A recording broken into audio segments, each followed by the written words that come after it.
নিয়ে চলছে সারি সারি, কানা খোড়া বৃদ্ধ যুবক যত নর নারী। কষ্ট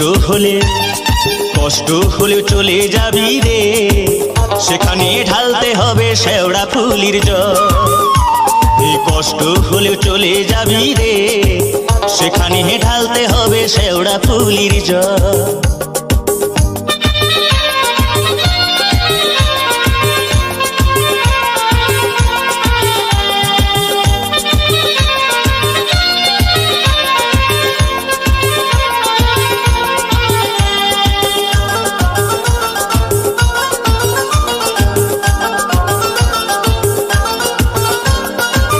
রোগ শোক দুঃখ কষ্ট জরা ব্যাধি হলে সবকিছু ভাই দূর হয়ে যায় ষাঁড়ের সাথে গেলে। রোগ শোক